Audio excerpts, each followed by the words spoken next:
Ang papel ng diborsyo ay inihagis ng aking asawa sa aking mukha. Akala niya ay isang walang silbing parasito lang ako na nakikisamang mabuhay sa kanya. Nalimutan niya. Ang maluho at magandang bahay na tinitirhan niya ay sa akin. Nang dumating ang aking mamagulang para sunduin ako, ang kanyang kayabangan ay naging pagpapatira pa ng pagsisisi sa paanan ng aking ama. Bago magsimula ang kwento, mangyaring isulat sa kahon na komento kung saan kayo nakmumula ng kakaibigan na nanonood na kwentong ito. Huwag kalimutang mag-like at mag-subscribe para mas lumago ang channel na ito at makapagbigay ng mas kawili-waling mga kwento. Ang puting papel ay lumutang sa hangin, dahan-dahang umikot bago sa wakas ay bumaksak ng tama sa aking mukha. Ang matalas na gilid nito ay bahagyang kumamot sa aking pisngi, nag-iwan ng habding hindi may hambing sa kirot sa dibdib. Hindi ako gumalaw. Namuog ang aking katawan sa malambot na sofang sala, ang sofa na binili ko gamit ang aking sariling iPhone. Kahit lagi na lang ipinagmamalaki ni Carlos ang aking asawa sa kanyang mga kaibigan na siya ang nagbili niyon. Pirmahan mo na iyan, malamig at walang emosyong narinig ang boses ni Carlos.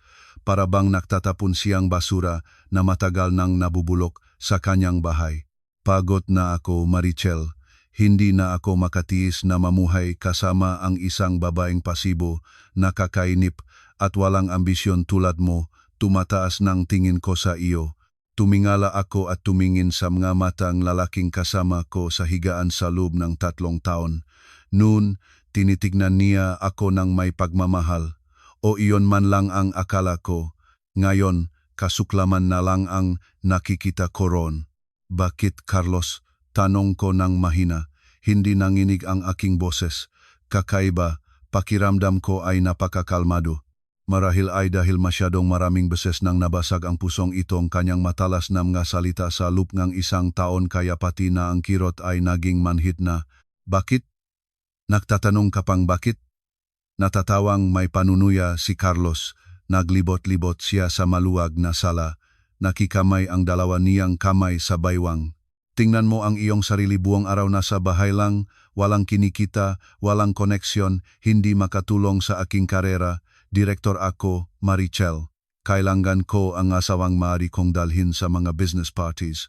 Isang asawang makakausap tungkol sa investment, hindi isang babae na alam lang ang presyo ng isda sa palengke. Huminga ako ng malalim.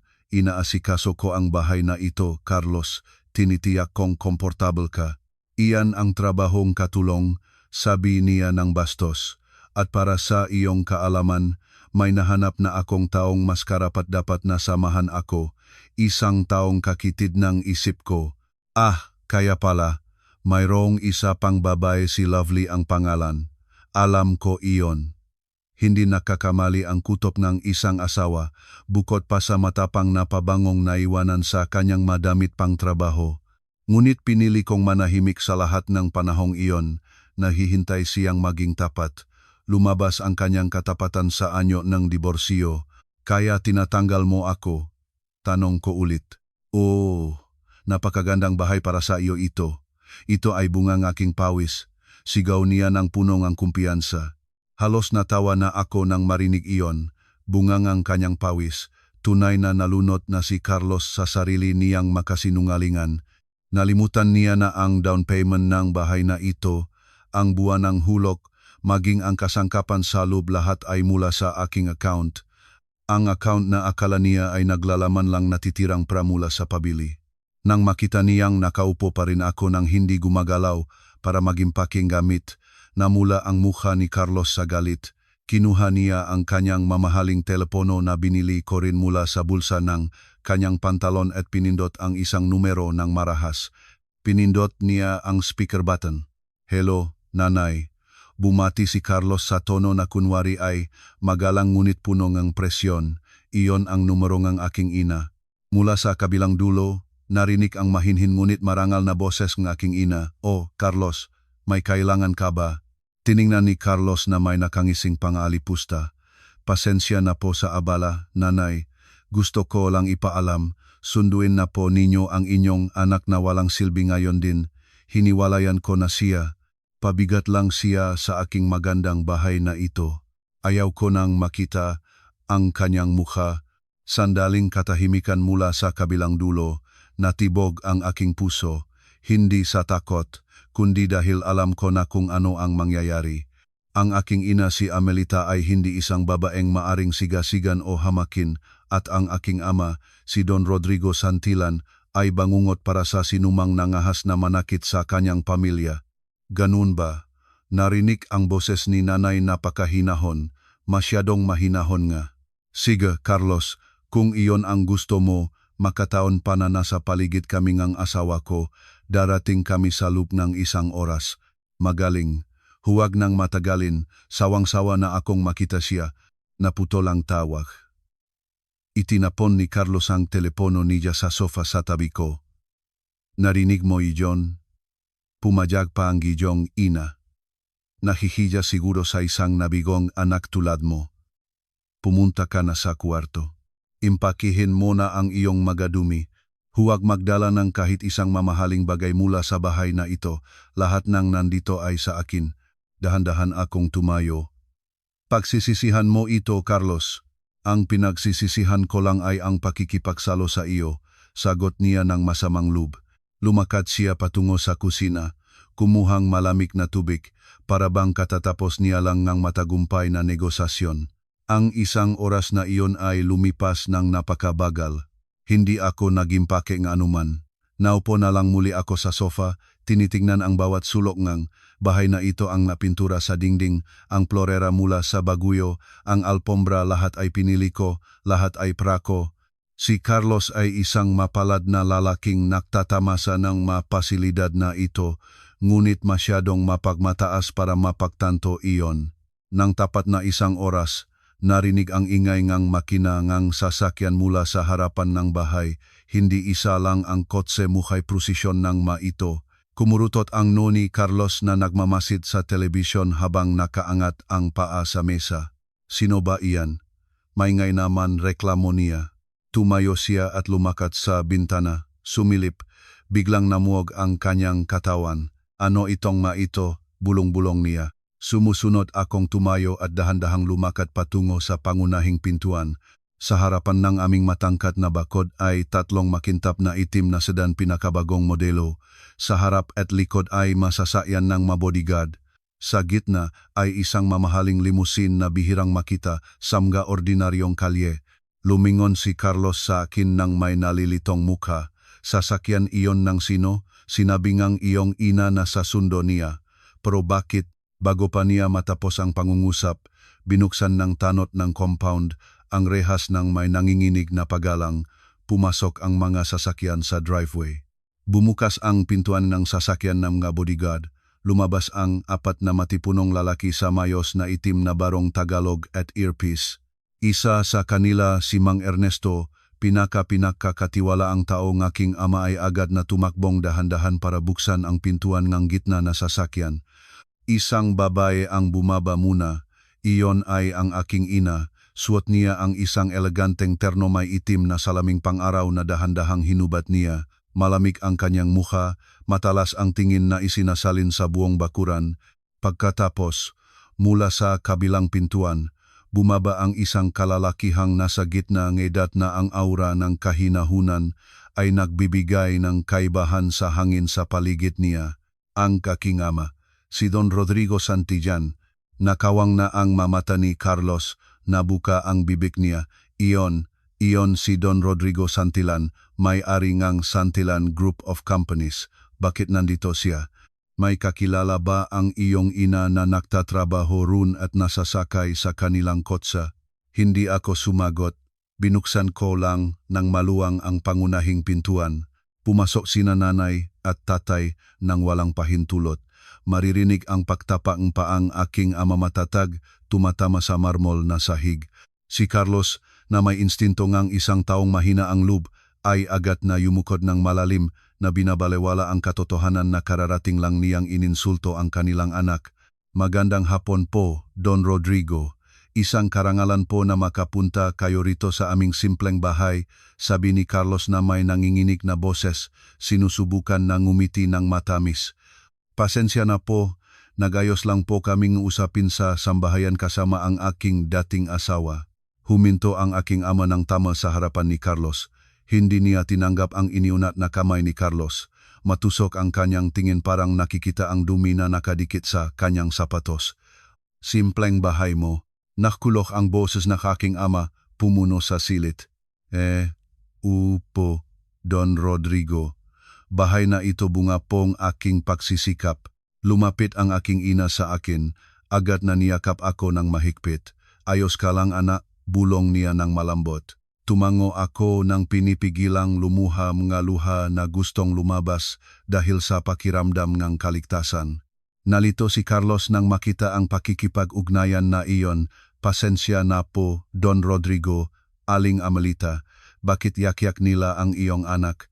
Sapagkat siya ang aking anak na babae, sabi ngang aking ina nang binitawan ako at binaliktad para harapin si Carlos, tingin na kayang pumatay. Ang anak na iyong sinabi na walang silbi at pabigat, tila lumangoy ang matuhod ni Carlos, pumuti ang kanyang mukha, parang naubos ang dugo mula sa kanyang ulo. Tumingin siya sa akin, pagkatapos kay tatay, saka muli sa akin, imposible. Si Maricel, anak ni Don Rodrigo.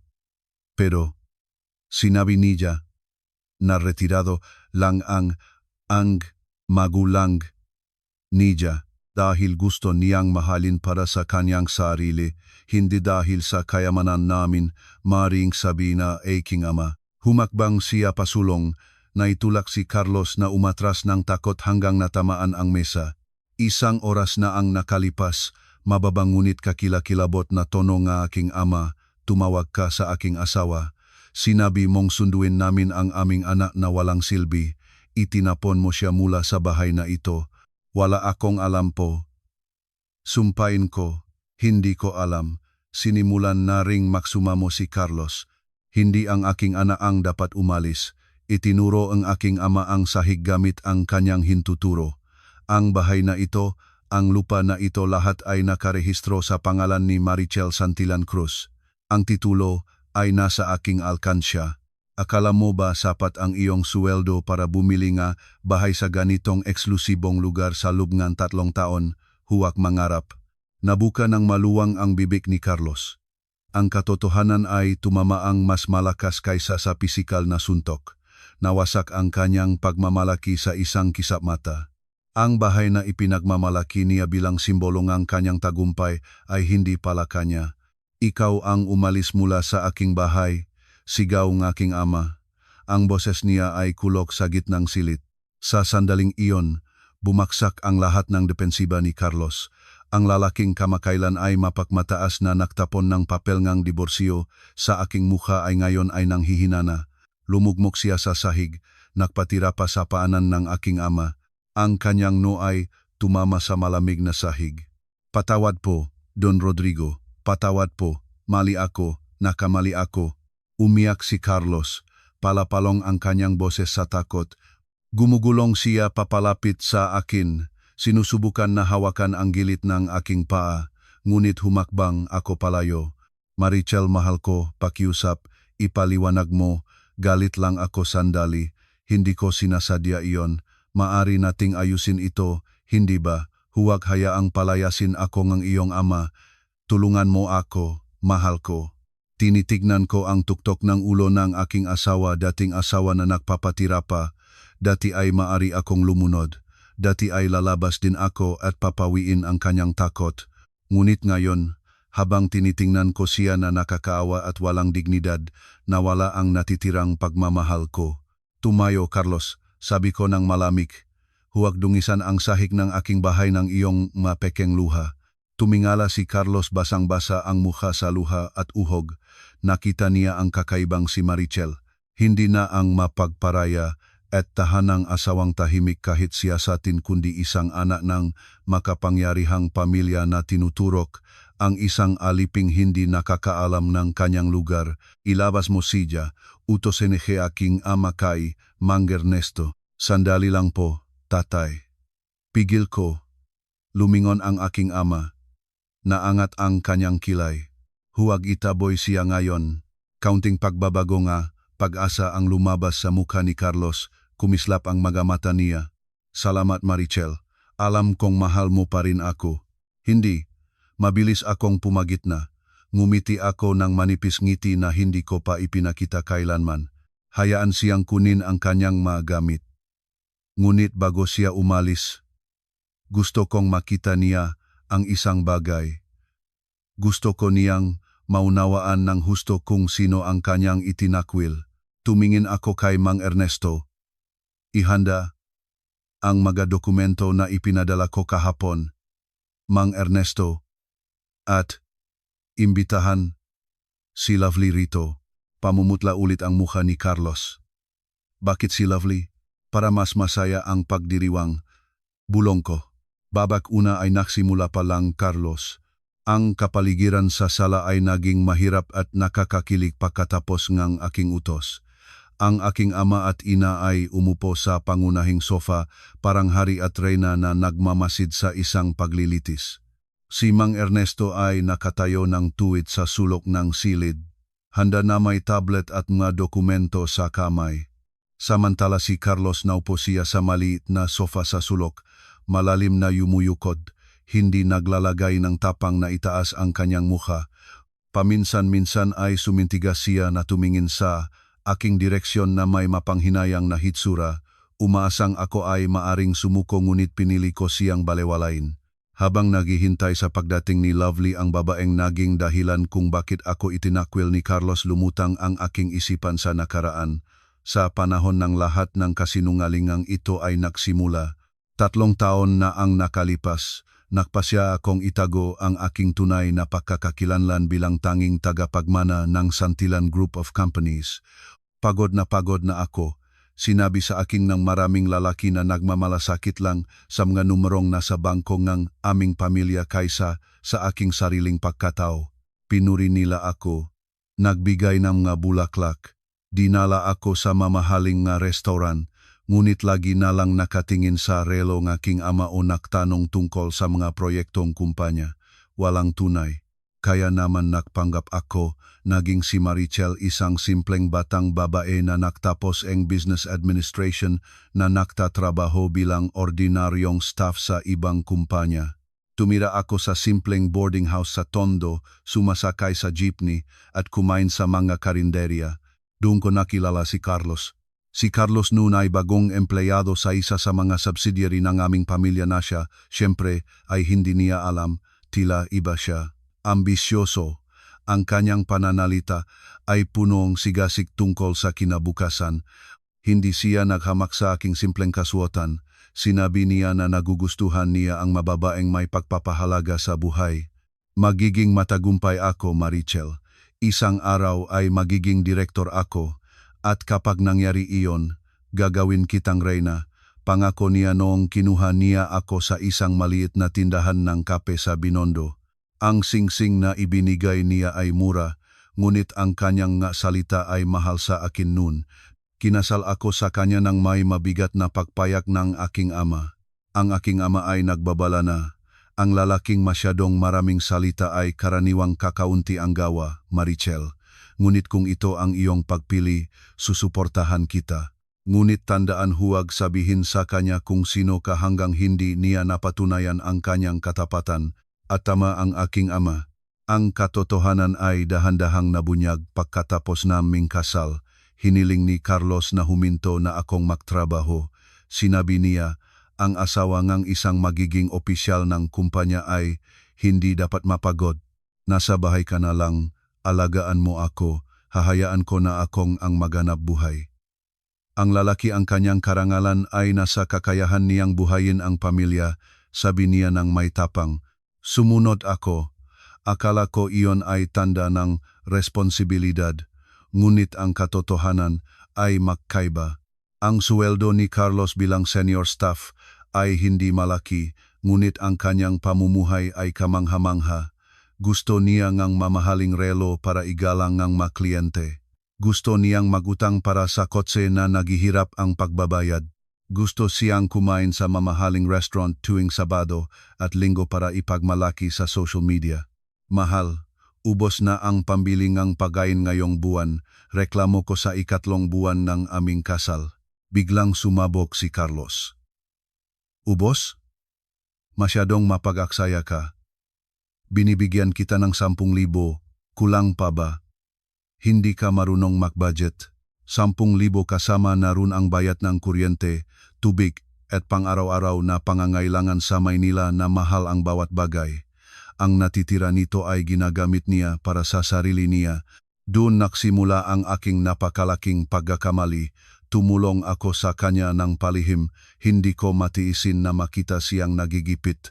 Ayaw kong maramdaman niya na bigo siya, kaya nakipag-usap ako kay Mang Ernesto.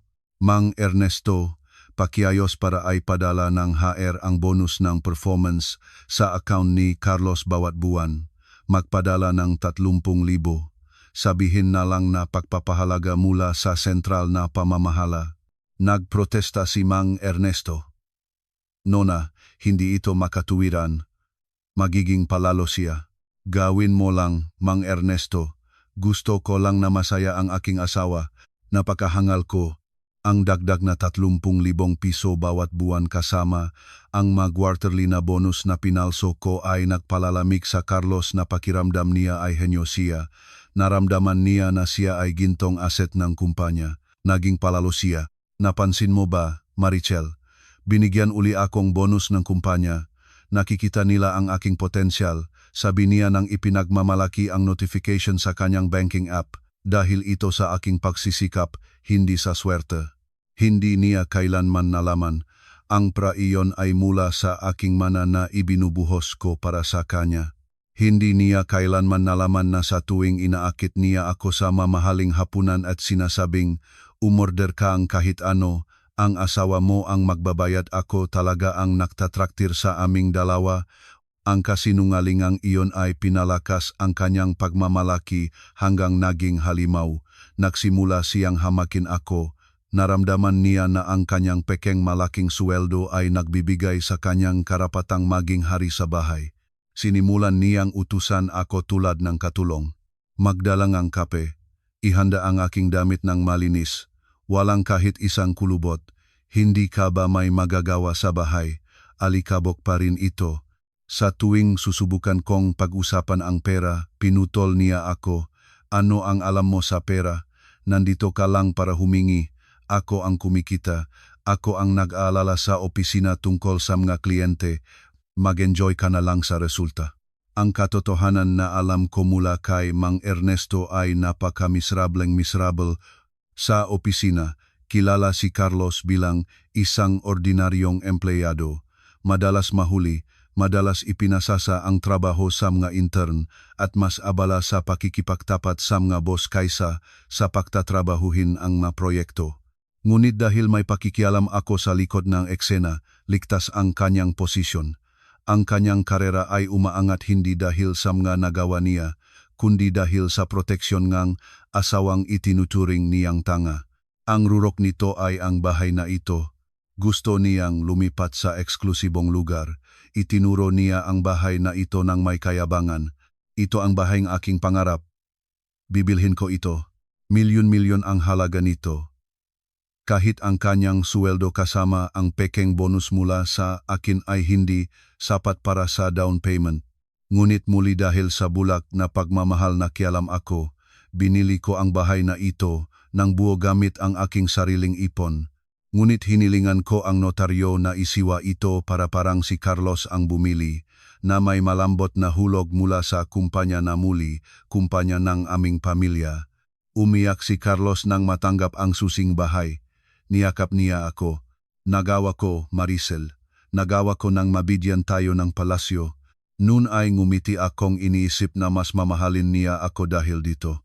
Ngunit pagkatapos ng paglipat sa magandang bahay na ito, lalo siyang lumayo, naramdaman niyang nataas na ang antas niya ng malaki. Nagsimulang makihalubilo sa mga panlabas na sosyalita. Nagsimulang maglarong online sabong dahil naramdaman niyang walang katapusan ang kanyang at sa wakas ay nakilala si Lovely. Ang babae iyon ay bagong sekretarya sa kanyang dibisyon.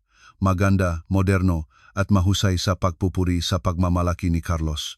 Nakita ni Lovely si Carlos bilang isang batang mayamang direktor na bukas palad. Si Carlos na uhaw sa pagkilala ay nahanap ang isang lugar kung saan siya ay sinasamba bilang hari ng walang kailangang magpanggap na mapakumbaba tulad ng sa harap ko. Tinitignan ko si Carlos na ngayon ay nanginginig sa sulok ng sala. Ang maskarang matagumpay na direktor na isinuot niya sa loob ng 3 taon ay pumutok sa libo-libong piraso. Nang walang pera ko, nang walang proteksyon ko, siya ay isang ordinaryong lalaking walang ipon, punong utang sa credit card at malapit ng maging walang trabaho. Marichel, tawag niya ng mahina, pinuputol ang aking pag-isip tungkol kay Lovely. Wala siyang kahulugan sa akin. Siya ang manghuhubog. Nagkamali lang ako. Tiningnan ko siya ng walang pakialam. Nakamali sa loob ng 1 taon. Nakamali hanggang sa mabili mo siya ng condominium. Nakamali hanggang sa itawil mo ang sarili mong asawa para sa kanya. Napakatahimik ni Carlos. Nakalok ang kanyang bibig. Nagulat siya na alam ko ang tungkol sa condominium. Sa tingin mo ba tahimik ako dahil tangha ako? Tanong ko, nagsimulang tumaas ang aking boses. Tahimik ako dahil binibigyan kita na pagkakataon na magbago. Hinihintay ko kang maging maliwanag, Carlos, ngunit lumalabas na ginagamit mo ang pagkakataon na iyon para humukay nga iyong sariling libingan. Biglang naktunog ang doorbell, naksalita ang intercom. Dito si Lovely. Carlos, bakit maraming nakabarong lalaki sa garda? Sabi mo, umalis na ang iyong asawa. Malinaw na narinig ang malambing na boses ni Lovely sa tahimik na silid. Naging abo ang mukha ni Carlos.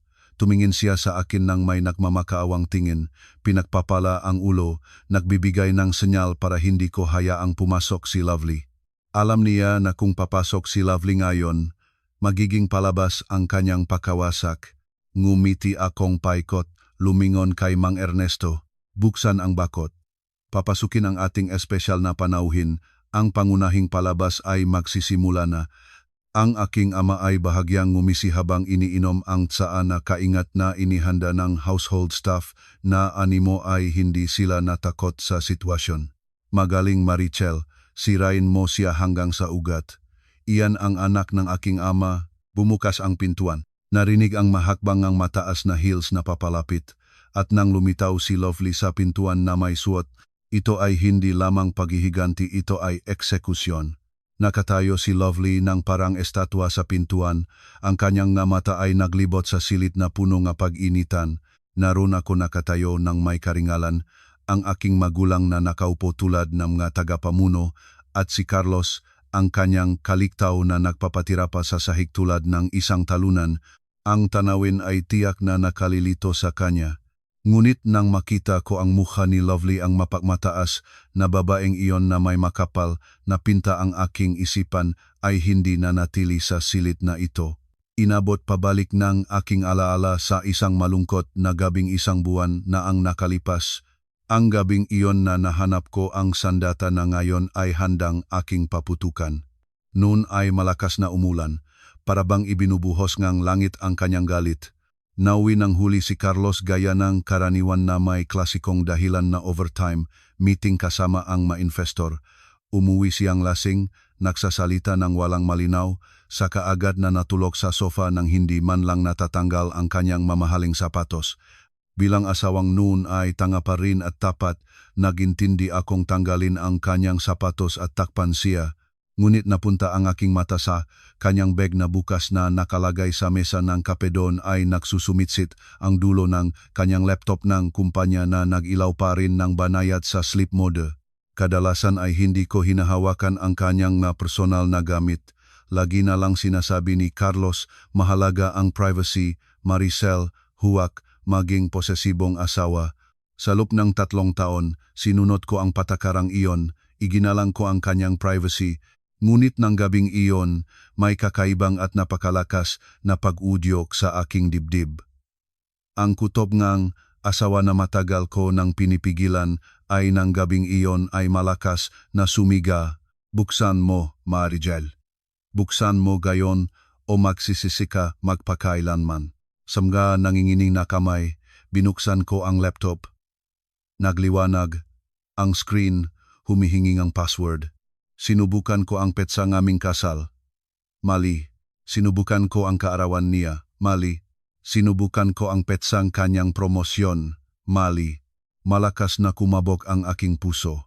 Halos sumuko na ako nang biglang naalala ang isang bagay na naibulong niya habang natutulog. Isang kakaibang pangalan na madalas niyang binanggit Lovely, ang naibulong naaalala ang isang bagay. Noktipe akong lovay ko sa susun harom. Kumislap ang screen. Nakload. Pumasok. Pakiramdam ko ay isang malaking batong bumagsak sa aking sikmura. Ang password na, laptop na, aking asawa, ay pangalan ng ibang baba. Namamanhid na ang aking pahinga. Agad na nagmimihon ang luha kahit hindi ko pa nakita ang laman. Ngunit ang sakit ay agad na naging nakamamatay na pag-usisa. Kailangan kong malaman kung gaano kalayo ang pagtataksil na ito. Ang unang hinanap ko ay ang messenger na kakonekta pa rin ito. Ang panggalang lave ko ay nasa pinakataas. I-click ko ito at agad na gumuho ang aking mundo. Hindi lang mga mensahe ang pagnanasa o pag-ayos ng takpuan ang nabasa ko ay higit pa sa sakit kaysa sa simpleng pakikiapid. Pinagtatawanan nila ako, Carlos. Sumpain ko pagod na pagod ako sa bahay. Ang asawa ko ay parang estatwa, walang buhay. Niluto niya ulit ng sinigang. Sinigang na naman, kailan ba niya matatanto na ang antas ko ay karne at alak? Lovely, hayaan mo na, babe. Isipin mo na lang siya na libreng katulong. Ang importante ay malinis ang pambayad mo sa akin bawat buwan. Hehe. Lovely, kailan mo bibilin para sa akin ang bag na nakita natin kanina? Carlos, relax lang, mahal. Susunod na buwan, lalabas na. Si Marichel ay madaling linlangin. Sasabihin ko lang na kailangan ng pondo para sa entertainment ng kliyente. Tatahimik na siya. Tinakpan ko ang aking bibig para hindi maputok ang aking iyak at magising ang tarantado na ngayon ay nag-ingay na nagtutulog sa sofa. Kaya pala sa mga mata nila katulong lang ako ng libre. Ako si Marichel Santillan Cruz, tanging anak ng may-ari ng konglomerado na kinikitaan nila ay tinuturing na taga-probinsya nila. Ngunit ang sakit ng puso ay hindi pa sapat kumpara sa kung ano ang natuklasan ko kasunod. Habang isasara ko na sana ang messenger, nasulyapan ko ang pop-up na abiso mula sa kanyang email sa opisina. Ang paksa ay kahina-hinala, paunawang ang internal audit, finance division ng subsidiary. Mabilis na gumalaw ang aking magadaliri para buksan ang folder ng dokumento dahil nakatapos ako ng business administration at matagal nang tumutulong sa aking ama sa pagsusuri ng maka-financial report. Mula pa noong kabataan, alam ko ng tama kung ano ang hahanapin. Natuklasan ko ang isang nakatagong folder na may sagisag na Project X. Sa loob hindi mga file ng trabaho, ito ay mga talang daloy ng pondo. Nanlalaki ang aking mga mata. Ang manumero roon ay nagpapahilo sa akin. Nagsagawa si Carlos ng markup pagpapalaki ng budget sa mga proyekto ng pagkuha ng kagamitan ng opisina sa loob ng isang taon. Pinalso niya ang maresibo ang vendor, gumawa ang mapekeng vendor at inilabas ang pagkakaiba ang pondo sa pribadong account na hindi ko nalalaman. Kabuwang halaga, 2 milyong piso. 2 milyong piso na peranang kumpanya ng aking ama ang ninakaw ng aking sariling asawa. Para saan ang napakaraming pera? Sinuri ko ang kasaysayan ng kanyang browser. Ang sagot ay maliwanag na nakita, online sabong. At ang natitiram nga patunay ng paglilipat para sa paupahan ng condominium sa Bonifacio Global City sa ilalim ng pangalan ni Lovely kasama ang mapagbili ng alahas at branded bags. Naupo akong walang lakas sa sahig. Hindi lang manloloko si Carlos, siya ay kriminal, siya ay magnanakaw. Tinitignan ko si Carlos na natutulok ng bukas ang bibig, dumudulas ang laway sa unan ng sofa. Ang lalaking ito ang lalaking matagal kong pinalaki ng pagpapahalaga na tinulungan ang karera sa pamamagitan ng makapalihim na pakikialam ni Mang Ernesto ay binayad ang lahat ng iyon sa pamamagitan ng pagsaksak sa akin mula sa lahat ng direksyon. Ninakaw niya ang aking puso, ninakaw ang aking oras, at ninakaw ang perangang aming pamilya. Ngunit sa gitna ngang pagkasira iyon, natuklasan ko ang isang bagay na mas mahalaga, ang kanyang kahinaan. Isang bagay ang alam ko tungkol kay Carlos na hindi alam ng iba. May malalim siyang trauma mula sa pagkabata tungkol sa kahirapan at sa mga autoridad. Namatay ang kanyang ama sa bilangguan dahil sa kasong pandaraya, nag-iwan ng batang Carlos na walang pag-asa at pinagtatakbuhan ng mamananangol. Kaya naman napakabuting ipakita ni Carlos na mayaman at matagumpay. Takot siyang makabalik sa kahirapan. Takot siya sa bilangguan. Ang takot na iyon ay ang kanyang pinakamalaking fobia. At nang gabing iyon, hawak ko na sa laptop na ito ang susi para gawing katotohanan ang kanyang pinakamalaking takot. Pinunasan ko ng marahas ang aking maluha. Tama na, bulong ko sa kadiliman ng gabi. Tama na ang pagiging tanga. Nang gabing iyon, hindi ko ginising si Carlos para labanan siya. Hindi ako sumigaw o nagtapon ng gamit. Sa halip, kumuha ako ang flash drive mula sa drawer ng mesa. Kinopya ko ang lahat ng data nga mainit na chat, patunay ng paglilipat para sa tsondo ni Lovely, talang kanyang sabong online at ang Excel file ng defalcation. Kinopya ko ang lahat, tinitiyak na walang kahit isang byte ang napalagi. Pagkatapos, ibinalik ko ang laptop sa original nitong posisyon, katulad ng nahanap ko ito. Bumalik ako sa kanyang tabi, tumingin sa kanyang mukha ng matagal. Dati ay tinitingnan ko ang mukha na iyon ng may pagmamahal. Ngayon, tinitingnan ko ito bilang target. Matulog kang mahimbing, asawa ko, bulong ko ng malamig. Nanginginig ang aking boses sa pagpipigil ng galit na ngayon ay naging isang planong-plano. Tamasahin ang iyong magandang pangarap tungkol sa pagiging mayamang direktor, dahil kapag gumising ka bukas, titiyakin ko na ang katotohanan ay higit nakakilakilabot kaysa sa pinakamaling bangungot mo. Ang gabing iyon ay ang pagbabago. Namatay ang naivong Maricel kasabay ng ulan ng gabing iyon. Ang natira ay si Marichel na naktatangan ng kahon ni Pandora, naghihintay ng tamang panahon para buksan ito sa harap ng kanilang mamukha, bumalik sa kasalukuyan. Sa sala na nagsisimulang maging walang hangin, nakatayo pa rin si Lovely sa pintuan ng parang estatwa. Samantala, tiningnan ni Carlos ng may nakmamakaawang tingin para hindi ko pasabugin ang bomba na naihanda ko nasa loob ng isang buwan. Inaakalang pagkakataon lang ito.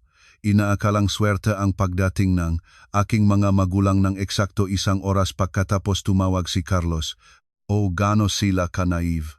Walang pagkakataon sa aking diksyonaryo ng paghihiganti. Lahat ito ay isang senaryo na maingat kong pinangasiwaan. Yukto-yukto mula nang mahanap ko ang flash drive. Balikan natin ng kaunti sa sandaling oras na ang nakalipas ng may kayabangyang itinambak ni Carlos ang sulat ng diborsyo at tumawag sa aking ina. Pagkaputol ni Carlos ng telepono at nalakad siya sa kusina ng may mayabang na estilo, hindi lamang ako umupo ng walang ginagawa. Noon ay agad akong nagpadala ng maikling mensahe kay Mang Ernesto, isang code na napagkasunduan namin 1 linggo bago pa nito. Eksekusyon, isang salitang iyon ay nagulos ng malaking gulong ng kapangyarihan ng Santillan Group. Sa loob ng nakaraang 1 buwan pagkatapos mahanap ang patunay sa laptop ni Carlos, hindi ako agad kumilos, nagpakatayo sa papel. Naging mabait na asawa pa rin ako, inihanda ang kanyang kape, pinlansa ang kanyang damit habang palihim na nangongolekta ng mas maraming patunay.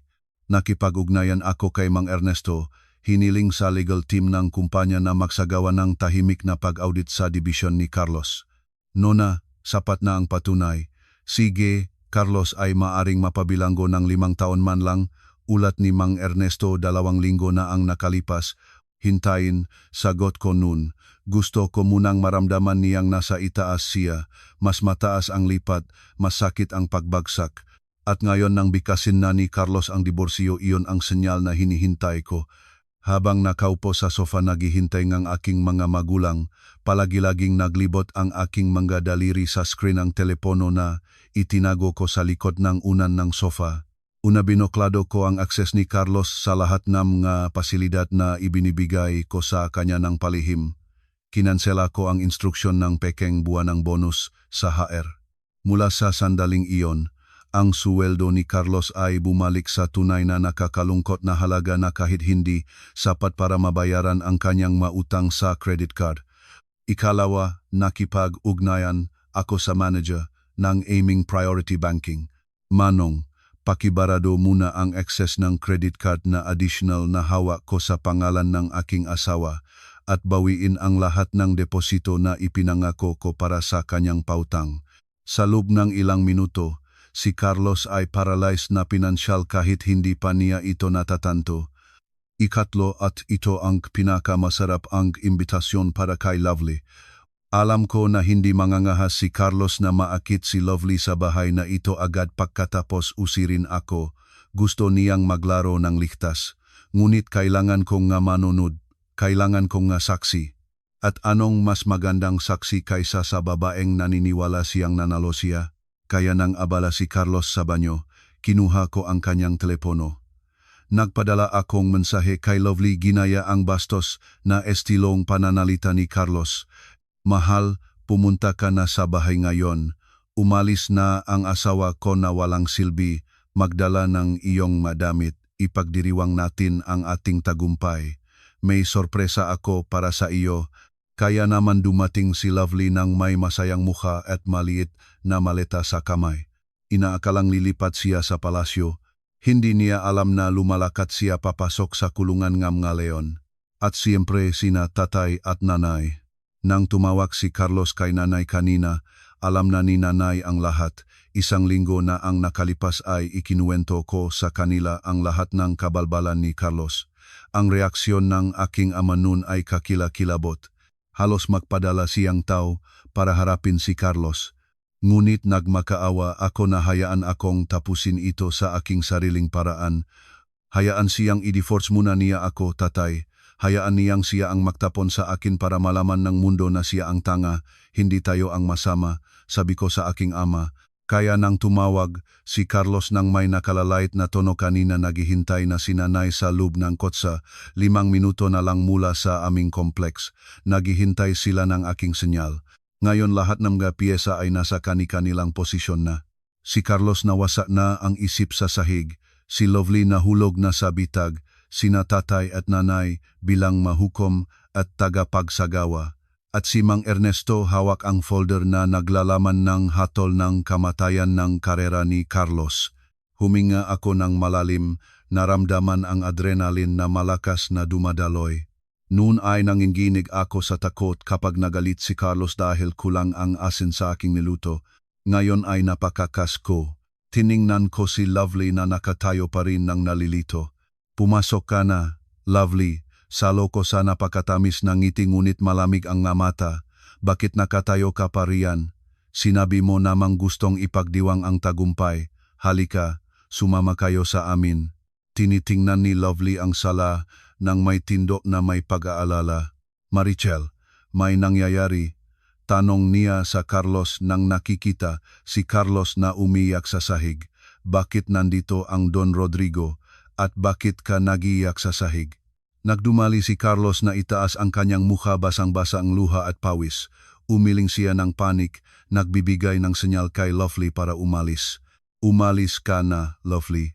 Umalis ka na rito. Sigaw niya nang parang basag ang boses. Huwag umalis, putol ni Mang Ernesto sa kanyang malalim na boses. Humakbang siya pasulong, isinara ang pangunahing pintuan at inilok ito. Ang handaan ay nagsimula pa lang. Hindi magalang kung aalis na ang pangunahing panauhin. Nagulat si Lovely nang marinig ang paglok ng pintuan. Nagsimula siyang maramdaman ang panganib. Dahan-dahan akong tumayo mula sa sofa, inayos ang aking bestida. Lumakad ako papalapit kay Lovely. Humakbang siya palayo ng isang hakbang, ngunit nahadlangan ng malaking palayo. Ipakilala kita, Lovely, sabi ko habang itinuturo ang aking ama. Ito si Don Rodrigo Santillan, may-ari ang kumpanyang pinagtatrabahuhan, iyong kasintahan at ang aking ama. Namutla si Lovely, lumalabas halos ang kanyang mata. Ama, at ang bahay na ito, dagdag ko habang iniunat ang aking mga braso, ay sa akin hindi sa kina Carlos. Ang condominium na ipinagmamalaki mo sa Instagram na regalo nga iyong mayamang kasintahan ay nalulugar na pera ng pinagtrabahuhin ni Carlos na ninakaw mula sa aking ama. Kaya sa teknikal na paraan, tinatamasa mo ang aking pera. Iyon ay sinungaling iyon. Sumigaw si Lovely, lumingon kay Carlos. Sinabi ni Carlos na hindi totoo iyan. Sinabi mong direktor ka, sinabi mong asawa mo ay taga-probinsya lang. Tumungo lang si Carlos, nanginig ang kanyang balikat. Ang katahimikan ni Carlos ay ang pinakamasakit na sagot para kay Lovely. Na, sabi ko habang kinukuha ang red folder mula sa kamay ni Mang Ernesto, ngayon na nakatipon na ang lahat. Simulan na nating surian ang kaso, Mang Ernesto, i-project na ang screen. Nakita ko ang totoong takot sa kanilang mga mata. Takot sa kahirapan, takot sa bilangguan, at takot sa panlipunang kahihiyan. Ito ang naramdaman ko sa loob ng 1 taon ng pagpapabaya. Ngayon ay panahon na nilang maramdaman ito ng 1,000 ulit. Ang liwanag ng projektor ay matalas na sumilaw sa dingding, sala pumutol sa nakakatakot na katahimikan. Pinahandaan ni Mang Ernesto ng walang anumang ekspresyon ang kanyang laptop. Sa malaking screen ay walang romantikong pelikula o mga larawan ng alaalang kasal. Ang nakita roon ay isang komplikadong Excel spreadsheet na puno nga numerong mapula. Ang malaking pamagat sa itaas ay malinaw na mababasa. Tala ni pansariling pananalapi Carlos Cruz at Lovely Santos, lumagay akong walang kabigla-bigla sa harap ng screen. Ang laser pointer sa aking kamay ay nag-ilaw, gumawa ng maliit na pula na tumatawid-tawid ng eksakto sa noo ni Carlos. Natilamsik siya parang ang maliit na liwanag iyon ay maring bumagsak. Ang pawis na kasinlaking mangga ay nagsimulang dumanas ng malakas mula sa kanyang sentido. Binabasa ang kwelyong kanyang magandang kemeja na ngayon ay kulubot na at kaawa-awa. Maligayang pagdating sa sesyon ng presentasyon ng katotohanan, sabi ko ng may kunwaring masayang tono, kakaiba laban sa maputla na mga mukha ng aking dalawang pangunahing manonod. Bago tayo pumasok sa legal na larangan, pag-usapan muna natin ang simpleng matematika. Carlos, Lovely, mangyaring maupo. Isipin ninyo ito bilang board meeting ng nga direktor na lagi ninyong ipinagmamalaki. Nakatayo pa rin si Lovely ng stiff, hawak ang branded bag ng mahigpit hanggang puti ang butong ang kanyang madaliri. Tumingin siya kay Carlos ng may hinihingingan sagot, ngunit hindi naglakas loob si Carlos na tumingin sa kanya. Tumingin ang lalaking yun pababa nakatingin sa pattern ng alpombra na parang ang pinaka-interesting na bagay sa mundo. Upo, sigaw ng aking ama ng biglan. Natilamsik si Lovely at agad na bumulok ang kanyang puwetan sa sofa sa tabi ni Carlos. Malapit ang layo nila, ngunit parang malawak na bangin ang nahihiwalay sa kanila ngayon. Itinuro ko ang unang numero sa screen. Simulan natin sa pinakamalaking mito sa tahanan na ito. Carlos, lagi mong sinasabi sa lahat kasama na ang iyong minamahal na ikaw ay isang direktor. Na ikaw ang nakbibigay ng buhay sa akin, nakbabayad ng magandang pamumuhay, at bumili ng bahay na ito. Pinindot ko ang susunod button sa remote. Nakbago ang screen nakpakita ang tunay na slip ng suweldo ni Carlos. Ang halaga ay maliit, napakasmal para sa pamumuhay na ipinagmamalaki niya. Ito ang iyong tunay na suweldo, Carlos. 6,000 piso walang dagdag na allowance, dahil senior staff ka lang hindi direktor. Kaya mo bang isaalang-alang, Lovely, ang iyong buwanang upa sa condominium na 30,000, ang buwanang hulo ni Carlos sa kotse na 20,000, bukod pa sa pagkain, pamimili, at online na sabong paano maaring masakop ng 6,000 ang lahat ng iyon? Nanggigitata ang mga mata ni Lovely sa screen, bahagyang nabuka ang kanyang bibig. Lumingon siya ng marahas kay Carlos. Sinabi mo na ang suweldo mo ay 60,000 bawat buwan. Sinabi mong mayroon kang shares. Walang sagot si Carlos. Nginunguya niya ang kanyang labi hanggang dumugo. Nagsinungaling siya, Lovely, sabi ko ng bahagyang nakakunga.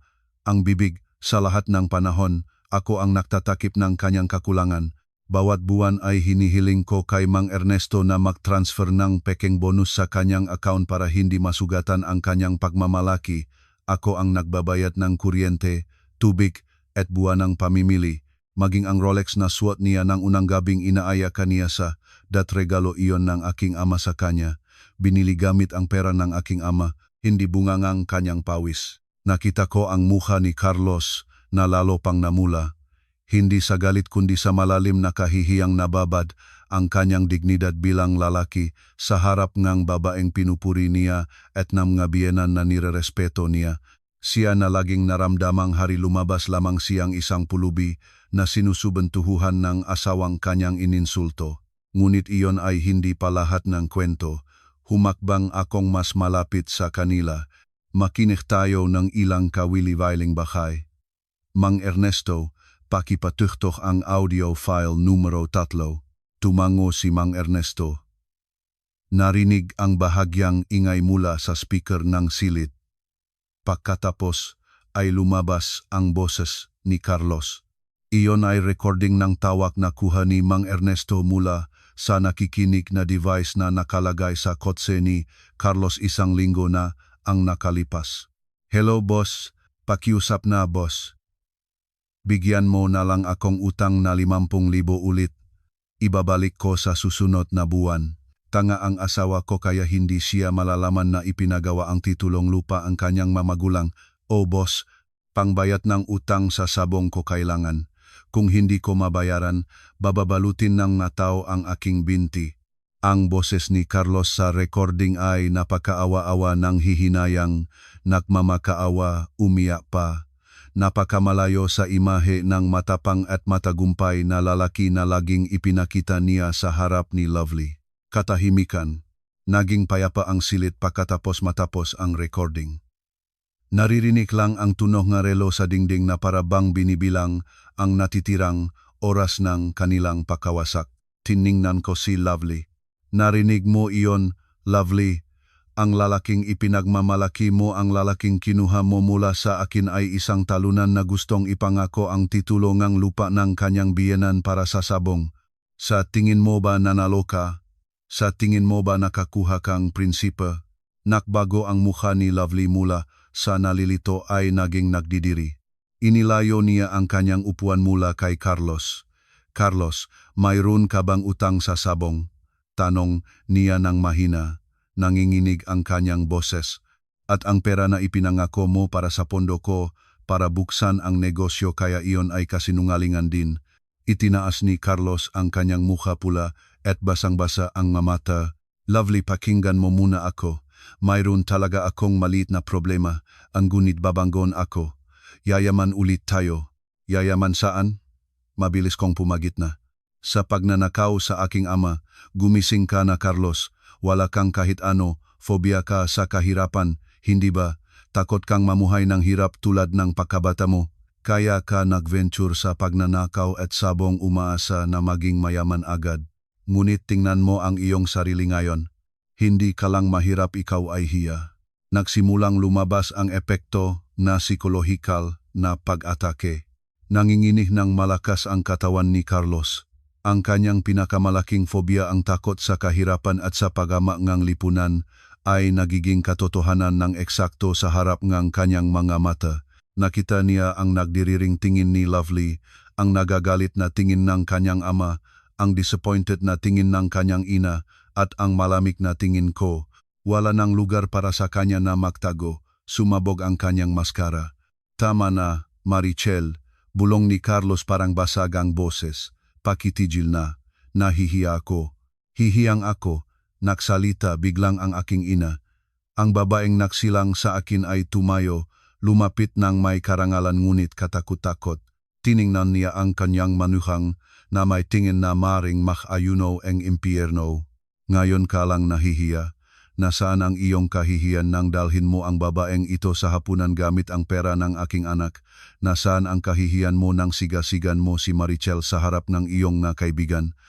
Nasaan ang kahihiyan mo nang tinawagan mo ako at tinawag ang aking anak na walang silbi? Tumaas ang boses ng aking ina sa katapusan ng pangungusap, nag-iwan kay Carlos na lalo pang lumiliit. Nagpatira pa ulit siya ngayon sa direksyon ng aking ina. Patawad po, nanay. Nagkamali po ako. Naakit po ako. Huwag magdalaeng pamahiin, sigaw ang aking ama. Ikaw ay sakim. Iyon ang iyong karamdaman. Nagbigay akong senyal kay Mang Ernesto para patayin ang projector sandali. Muling inilaw ang silit nagpapakitang malinaw na mga mukha. Ang rimel ni Lovely ay nagsimulang matunaw sa pawis. Ang muka ni Carlos ay mamantika at namaga. Sa mental na aspeto, natalo ka na, Carlos, sabi ko ng mahinahon habang tinitingnan siya mula ulo hanggang paa. Nawala na ang iyong karangalan bilang asawa, ang iyong tiwala sa sarili bilang lalaki, at ang iyong dignidad bilang tao. Ngunit hindi pa tapos ang iyong paghihirap. Dahil pagkatapos mawala ang iyong puso at isipan ngayon ay pisikal na sisirain ko ang iyong buhay. Lumakad akong pabalik sa mesa, kinuha ang makapal na red folder. Ang folder na naglalaman ng pisikal na patunay ng krimen na magpapadala sa kanya sa likod ng rehas. Lovely, malambot kong tawag sa babaeng ngayon ay parang daga sa bitag. Huwag kang masaya dahil nararamdaman mong biktima ka ang kasinungalingan ni Carlos. Malinis ka ba sa tingin mo? Hindi. Mahal ko, ikaw ay nakikinabang ng na resultang krimen. At nasa red folder na ito ang iyong pangalan din. Nanlalaking ngunit nagere ng mga mata ni Lovely. Gusto niyang tumayo para tumakas. Ngunit nakatayo na si Mang Ernesto sa harap ng pintuan, hinaharang ang labasan sa kanyang malakas na katawan. Upo, may sinautos ni Mang Ernesto. Nang umupo si Lovely. Nagsimula siyang umiyak. Ngunit walang habag sa aking puso. Ang kanilang maluha ay gasolina na nagpapalaking apoy ng aking paghihiganti. Ngayon ay binuksan ko ang red folder. Maingay ang tunong pagpalipas ng papel sa tahimik na silid. Pag-usapan natin ang mga katotohanan magpapanay sa inyo na hindi na lang sana kayo ipinanganak. Humagbang pasulong si Mang Ernesto, kinuha ang entablado. Kung ako ay naglaro sa kanilang emosyon ngayon ay si Mang Ernesto bilang abogado ng pamilya at pinakamalapit na tagasunod ng aking ama ang maglalaro sa batas. Ang kanyang mukha ay patag, profesional ngunit ang nakakatakot na aura ay malakas na lumalabas mula sa bawat galaw niya. Inamot niya sa makabilang kamay ni Carlos at Lovely ang makopya ng dokumento. Tinanggap nila ito ng may nanginginig na kamay. Dokumento ang boses ni Mang Ernesto ay tulad na hetol na hukom. Liham ngang katapusan ng trabaho ng walang karangalan, tiningnan ni Carlos ang papel sa kanyang kamay. Lalo pang lumaki ang kanyang mata habang binabasa ang dahilan ng pagpapalaya na nakasulat doon. Pag-aari ngang pondong pangsempresa, pagmamanipula ngang datos ngang pananalapi, at mabigat na paglabag sa etikal na pamantayan. Mula ngayon 14 ng Pebrero, alas 12:30 ng hapon, patuloy ni Mang Ernesto habang tinitingnan ang kanyang relo, ikaw ay opisyal na pinalis mula sa lahat ng mga subsidiary ng Santian Group of Companies. Ang iyong pangalan ay ipinasok na namin sa blacklist ng Pambansang HRD Association. Ibig sabihin walang maayos na kumpanya sa bansang ito ang kukuha sa iyo. Kahit para maging guard, mag-iisip sila ng 2 beses habang tinitingnan ang iyong track record. Kinutog ni Carlos ang papel. Bumuhos ang kanyang magaluha at binabasa ang tinta sa papel. Ang kanyang karera, ang kanyang pride tapos na. Dokumento B, patuloy ni Mang Ernesto ng walang pahintulot na huminga. Patunay ng forensic financial audit. Nakita ni Lovely na may nanginginih na kamay ang larawan ng daloy ng pondo malinaw na graph mula sa account ng kumpanya papunta sa personal na account ni Carlos. Pagkatapos ay kumakalat sa iba't ibang lugar online na sabong, tindahan ng alahas at bayad ng upa sa kondominium. Binibay ng Lovely Santos malamig na tawag ni Mang Ernesto. Ang kondominium sa BGC na tinitirhan ninyo na ipinagmamalaki sa social media bilang regalo ng inyong mayamang kasintahan ay paukol lang ang status nito at ang pera ng upa ay nagmula sa mga pondo ng proyekto ng pagbibigay ng mga computer sa paaralan na inilabas ng illegal ni Carlos. Kabuwang pinsala sa kumpanya at sa pamahalaan, 2 milyong piso. Humiyaw ng pigil si Lovely. Namutla tulad ng bangkay ang kanyang mukha. Ano? Renta? Sinabi ni Carlos na binili niya para sa akin ang unit na iyon. Sinabi niya na ineadyos pa ang titulo. Bumangon si Lovely at tinampal niya ng malakas si Carlos gamit ang kanyang bag. Demonyo kang mandaraya. Sinabi mong ang kondo ay sa akin na.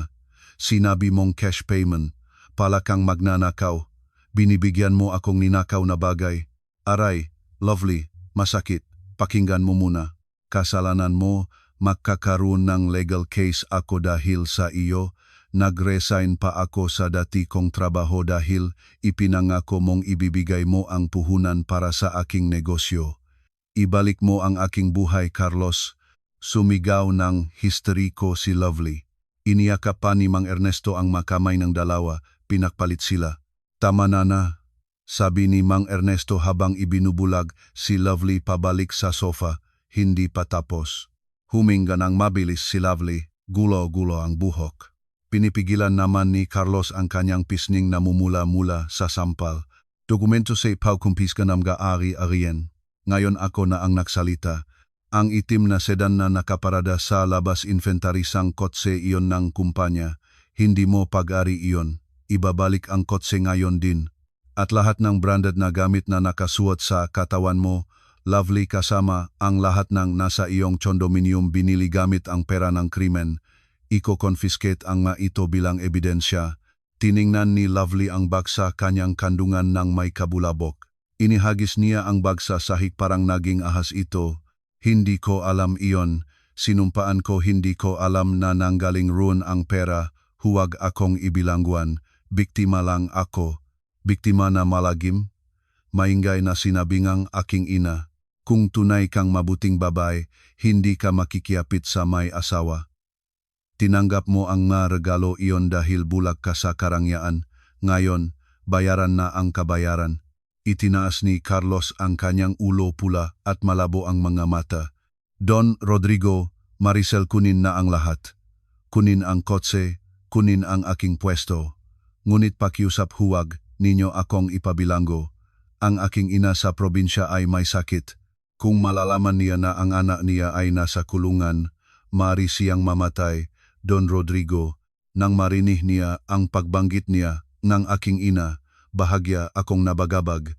Ngunit pagkatapos ay naalala ko kung paano niya hindi pinansin nang ako ay magsalariin ng mag-isa sa bahay habang siya ay nag-enjoy sa hotel kasama si Lovely.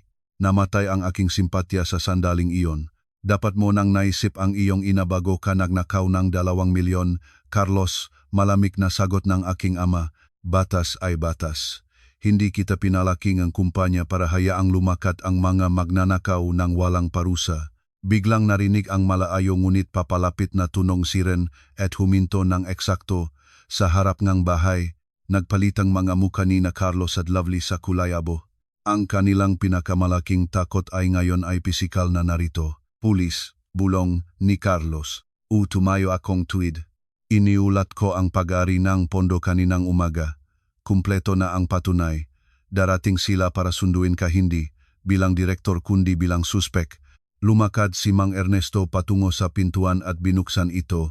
Pumasok ang 2 pulis na may suot na uniforme, nagbigayng pagalang sa aking ama, pagkatapos ay matatag na lumakad patungo kay Carlos.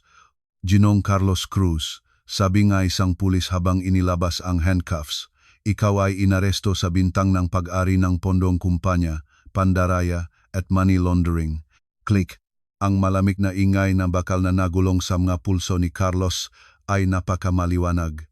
Hindi lumaban si Carlos. Napakagutay na niya. Ang kanyang kaluluwa ay namatay na bago pa man nahuli ang katawan. Umiyak siya nang binabaktas-baktas bumabaksak ang luha sa marmol na sahig na dati ay ipinagmamalaki niyang sa kanya. Sinubukan ni Lovely na humihit palabas sa likod ng mga pulis.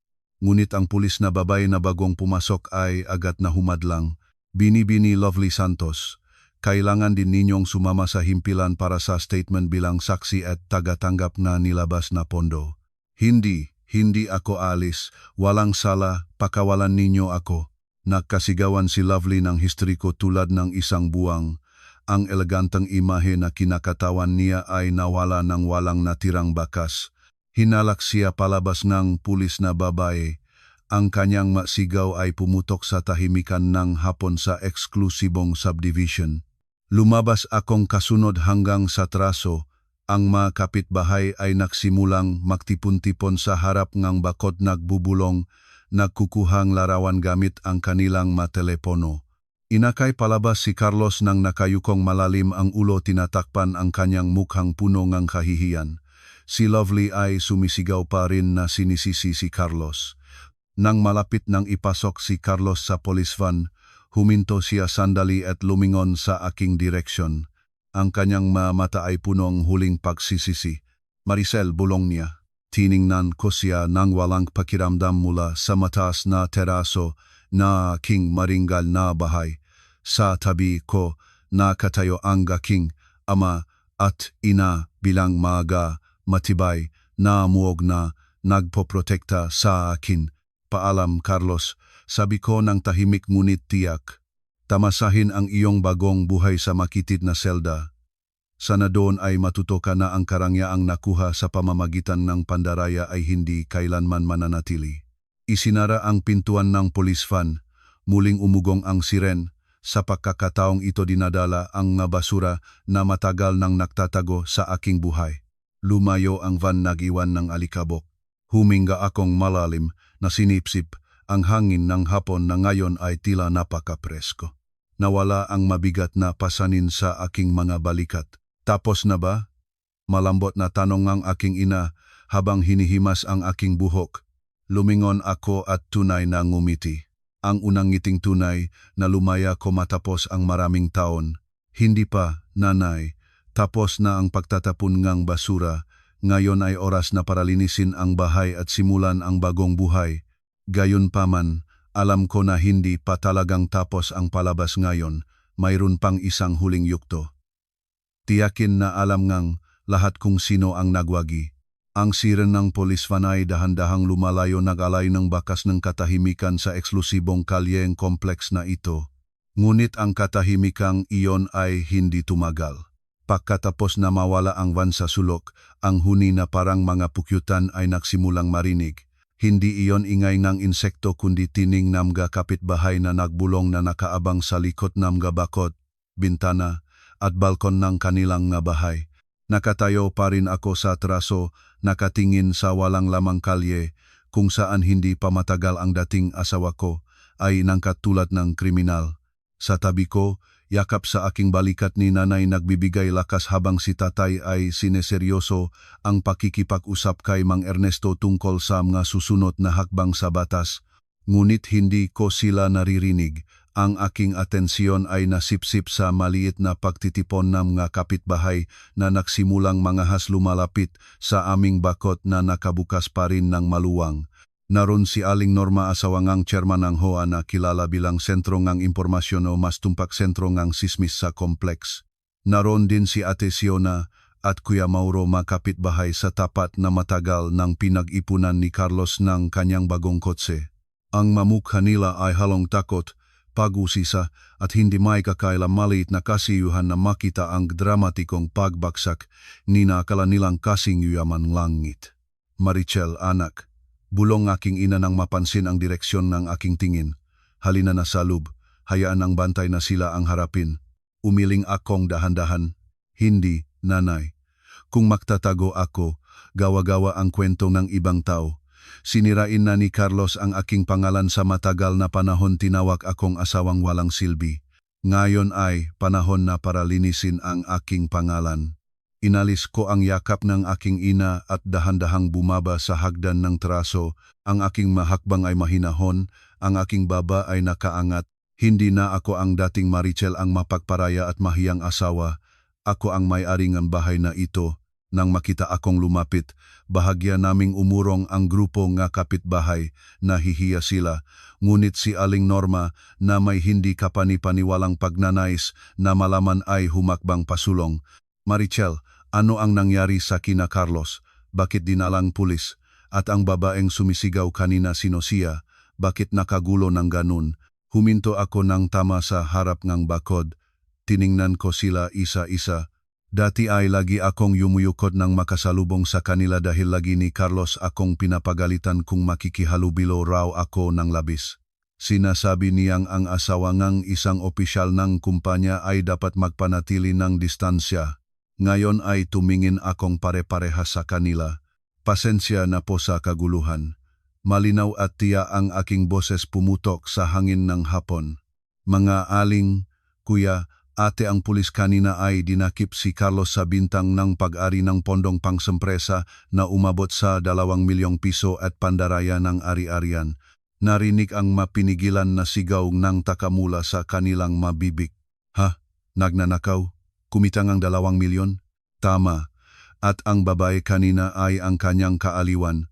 Sila ay nakasabwat sa paggamit ng ninakaw na pera para sa kanilang maluho at mapagmataas na pamumuhay.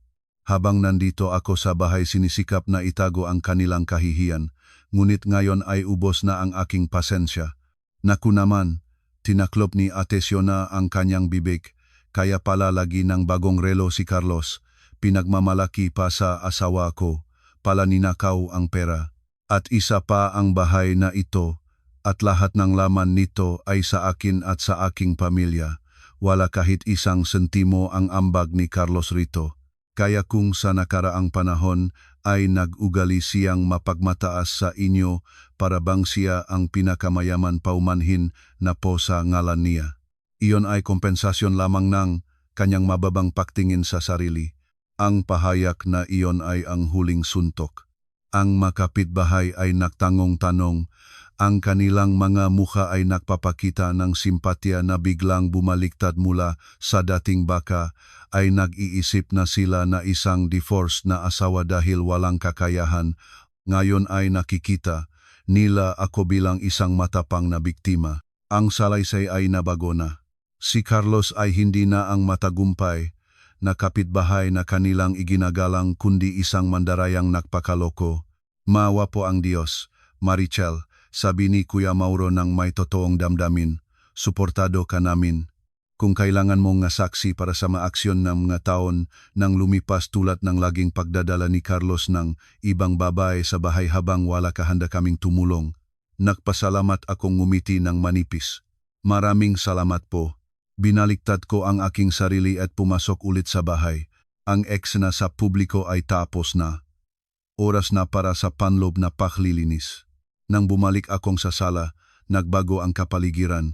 Ang aking ama ay nakaupo ng may kaginhawahan habang nakikipagtelepono sa isang tao, marahil ay partner niya sa negosyo. Ipinapaalam na ang salot sa kumpanya ay nalinis na.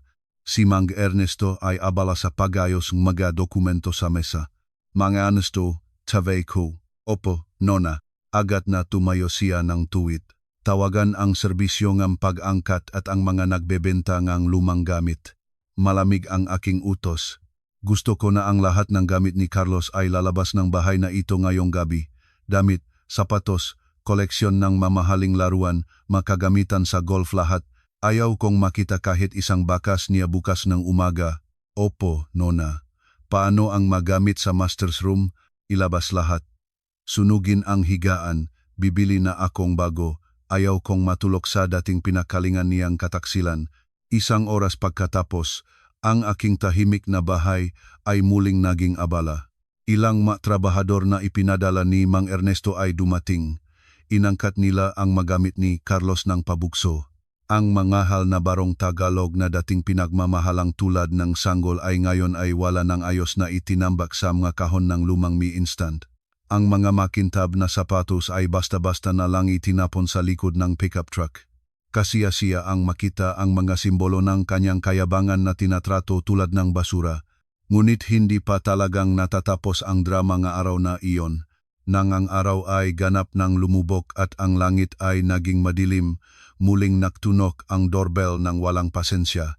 Sa screen ng intercom, nakita ko ang isang mukhang pamilyar na kilala ko. Mukha na kamukhang-kamukha ni Carlos, kumpleto ang kayabangan at walang pasensyang ekspresyon. Iyon si Carla, kapatid na babae ni Carlos. Huminga akong malalim. Siyempre naman, ang balitang pagdakip kay Carlos ay tiyak na nakarating na sa pamilya niya. ang isang tawag mula sa bilangguan. Anak, hayaan na si Mang Ernesto ang humarap, sabi ng aking ina ng may alalahanin, ikaw ay hindi na kailangang. Huwag nanay. Ito ang huling ronda.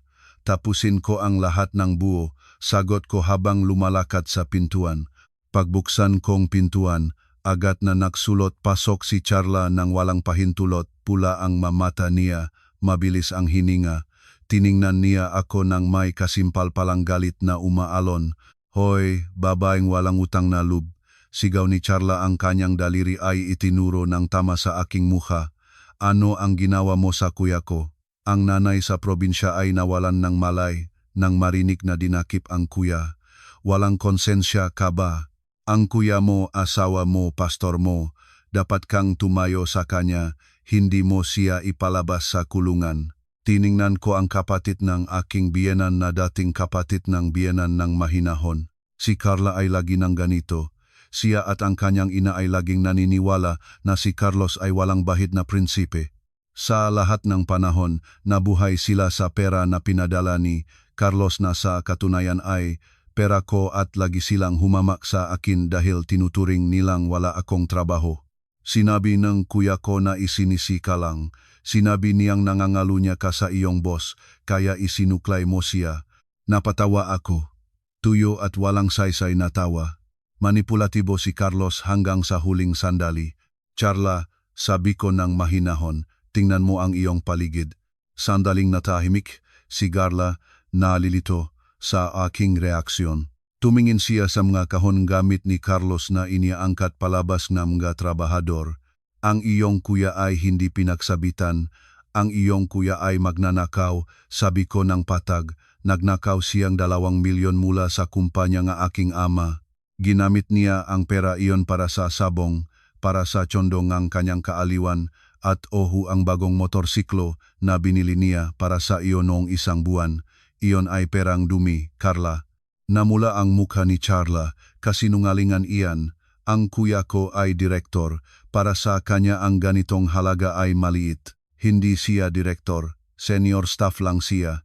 Ang suweldo niya ay 6,000. Ang pera na tinamasa ng pamilya ninyo sa lahat ng panahon, ang pera na ginagamit para sa renovation ng bahay ng inyong ina sa probinsya, ang pera na ginagamit mo para sa iyong papogi, iyon ay pera ko. Perang aking mana na palihim na ibinibigay ko kay Carlos para hindi siya maginan. Gawa-gawa iyan, humakbang pasulong si Carla na gustong sampalin ako. Ngunit bago maabot ng kanyang kamay ang aking pisngi, isang makapangyarihang kamay ang humadlang sa kanyang pulso sa hangin.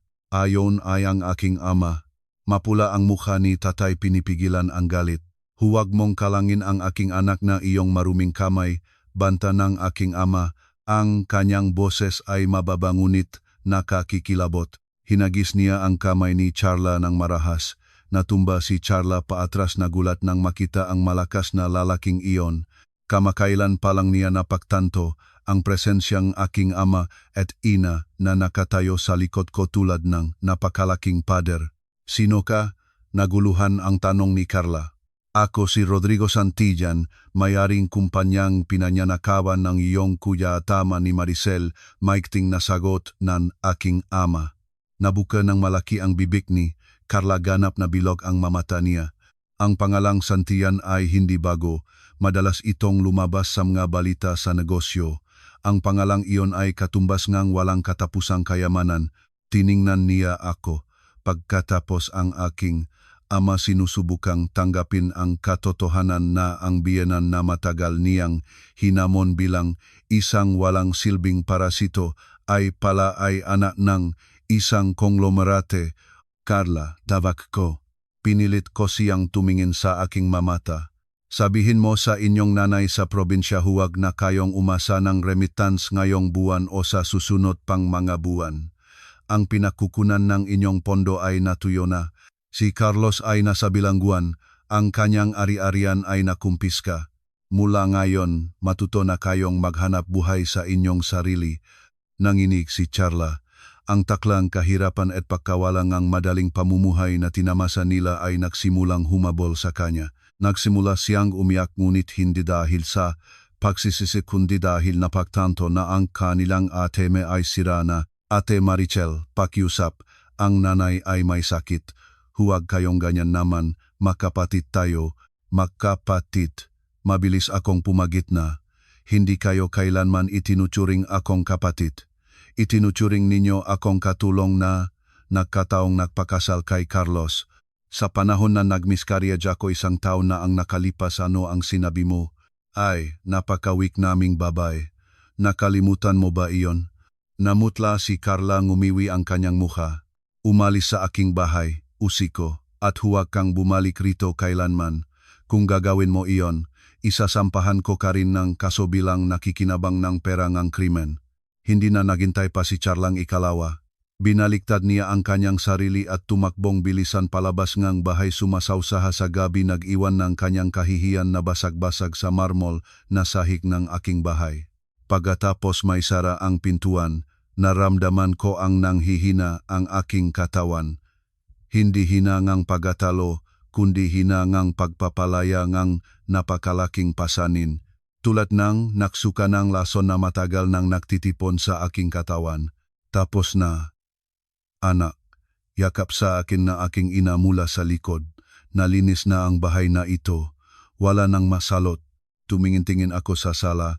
Ngayon ay nakaramdam ako ngang napakalawak na espasyo. Wala na ang magamit ni Carlos.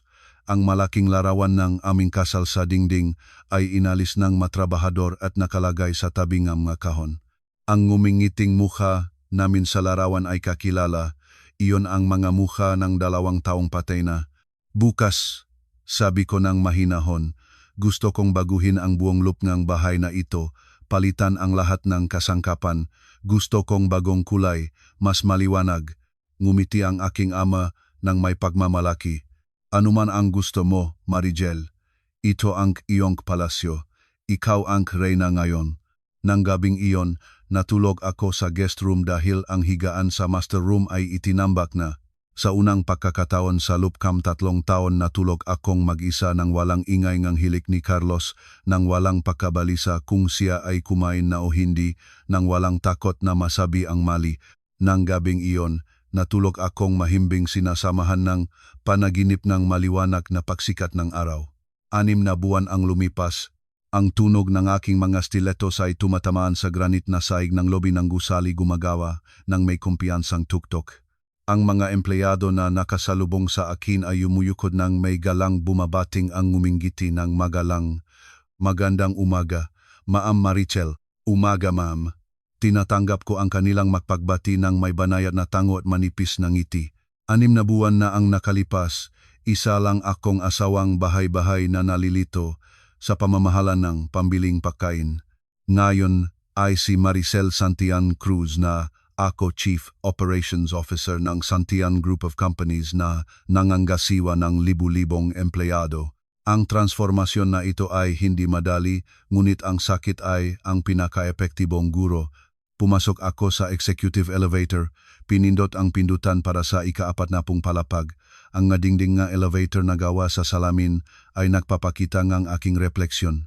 Puting blazer na bagay sa katawan, buhok na binawasan sa bob style na nagbibigay ng sariwang dinamikong hitsura, at minimal na pinta na nagtatampok ng aking matalas na mga mata. Wala na ang dating Marichel na kulay lupa at nalanta. Bumukas ang pintuan ng elevator. Agad na tumayo ang aking sekretarya na si Maya para salubungin. Magandang umaga, Ma'am Marichel. Puno ang schedule ngayon. 10 oras ay may quarterly evaluation meeting, pagkatapos ay business lunch kasama si G. Dimas mula sa Adijaya Corporation, at hapon ay may pagbisita sa bagong planta. Salamat, Maya. Ihanda ang dokumento para sa meeting ng 10 oras sa mesa ko sa loob ng 5 minuto, sagot ko habang papasok sa aking maluwag na opisina. Ang opisinang ito ay may malaking salaming dingding na direktang nakaharap sa kalawakan ng Maynila. Mula rito, ang magusaling sumasabit sa langit ay mukhang magakahoy na laruan. Isinantabi ko ang aking bag, umupo sa komportableng upuan ng katad, at huminga ng malalim. Ito ang aking mundo ngayon, isang mundong kinikilala ang aking kakayahan, maririnig ang aking boses, at kinikilala ang aking pagkakaroon. 12:00 ng tanghali, bumaba ako sa lobby restaurant ng hotel sa tabi ng opisina para sa aking appointment sa business lunch. Isang lalaki ang nakihintay na roon. Suot niya ang asul na kemeja na nakatiklop hanggang siko. Mukhang relax ngunit may klase pa rin. Nakbabasa siyang libro habang umiinom ng espresso. Pasensya na sa paghihintay sa iyo, Dimas. Ang lalaki si Dimas Reyes ay isinara ang kanyang libro at tumayo habang malawak na ngumingiti. Ngiting tunay umabot sa kanyang mata. Walang problema, 10 minuto pa lang akong nakarating, bukod pa rito, ang maghintay para sa isang babaeng gasinabala mo ay karangalan.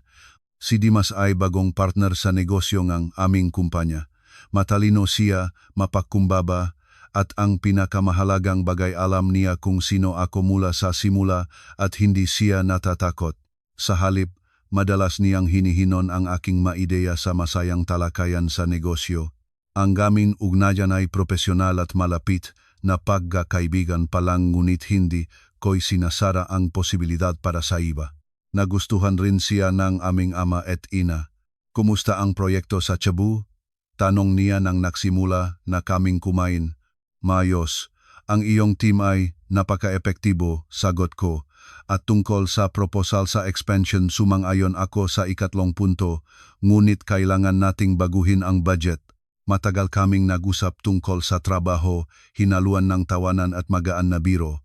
Nakakapresko na makapagsalita sa isang lalaking kapantay, hindi siya natatakutan ng aking katalinuhan at hindi niya ako tinitingnan bilang isang bagay lamang. Pagkatapos ng lunch, nag-alay si Dimas na ihatid ako pabalik sa opisina dahil ang kotse ko ay nasa serbisyo at ang aking driver ay may biglang lakad. Sa biyahe, nahulog ang aming kotse sa traffic sa isang magulong crossing. Sa gilid ng kalye, may hanay ng mga karindriyang nagbebentang ang murang pagkain para sa mga manggagawa at mga driver ng jeepney. Nang walang inaakalang mangyayari, ang aking tingin ay natiyak sa isang ihaw-ihaw na napakaraming tao.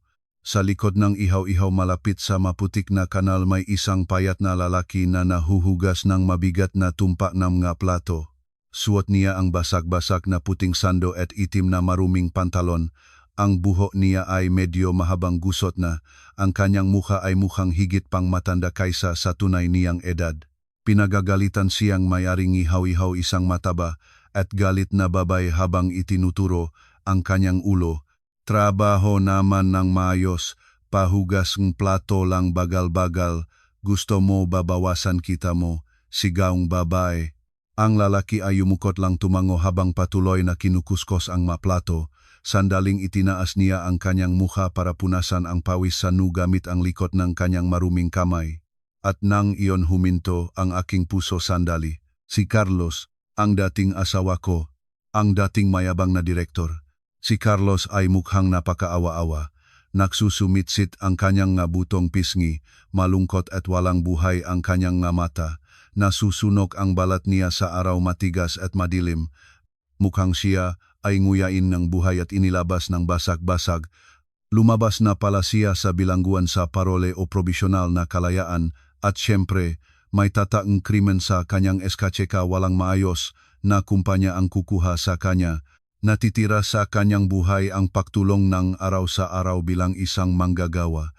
Ginawa ang karma ang gaway nito ng perpekto. Nang walang sinasadya, naktakpo ang aming makatingin. Ang mamahaling kotse ni Dimas na may malinaw na baso ay nagpapahintulot kay Carlos na makita ako, na malakin ang mata niya.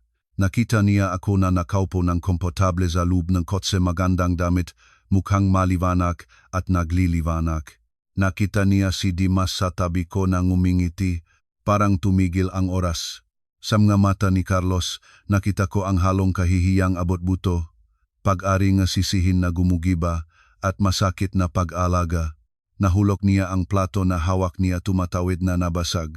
Hoy, basag na naman, bayaran mo yan, sigaong may-aring ihaw-ihaw na tinamapalang balikat ni Carlos ng marumi niyang tuwalya. Hindi pinansin ni Carlos ang tama. Nakatingin pa rin siya sa akin. Ang kanyang labi ay gumalaw. Nang dahan-dahan parang nakbibigay ng pasensya o baka Marichel iyon, mukhang gustong tumakbo siyang lumapit Ngunit ang kahihiyan ay nagpanatili sa kanya sa lugar pinako, ang kanyang mapaa sa maputik na tubig ng kanal. Marichel, nakatingin ka sa ano? Tanong ni Dimas nang mapansin ang aking katahimikan. Nagulat ako, pagkatapos ay dahan-dahang lumingon. Isinara ko ang bintana ng aking puso tulad ng gustong isara ang bintana ng nakaraan. Walang galit na narakdak, ang mayroon ay habak na may distansya. Natanggap na niya ang kanyang parusa. Ang kanyang buhay ay impyernong ginawa ng kanyang sariling mga kamay. Wala iyon, sagot ko ng mahinahon habang direktong tumingin sa harap. Nakakita lang akong isang taong nakilala ko nung ibang buhay. Nagbago ang ilaw, trapik sa berde. Dahan-dahang lumago ang kotse ni Dimas, iniiwan ang karinderyang iyon. Iniwan si Carlos na nakatayo pa rin ng parang estatwa sa gitna ng gabasak na plato at mga tira-tirang pagkain. Tinatanaw ang kanyang puso ng kinabukasan na malayo na ang laylay.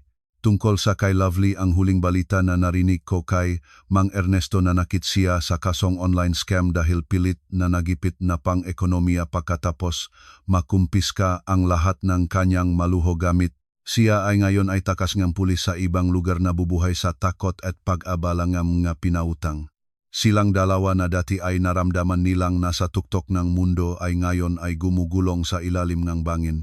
Naihili ko ang aking likod sa komportableng upuan ng kotse. Naging mainit ang araw ng hapon na sumisinag sa windshield, nagpapa-init ng aking muka. Dimas, tawag ko. Ngayong gabi kumain tayo sa bahay. Nagluto si nanayng espesyal na kare-kare. Lagi kaniyang tinatanong. Lumingon si Dimas, maliwanag ang kanyang mukha. Siyempre, hindi ko matatanging tanggihan ang kare-kare ni Tita Amelita. Anong oras? 7:00. Sabi ko nang ngumiti. Mapilis na lumago ang kotse namin patungo sa luwa ng gamates na kusailing naoniningning. Hindi na ako lumingon.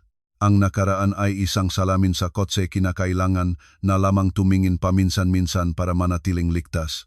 Ngunit ang aking paningin ay dapat na nakatuon sa harap sa maluwag na daan na puno ng pag-asa. Namatay na ang dating Maricel. At ang bagong Marichel ay saka pa lang nagsisimula ng kanyang buhay. Katapusan,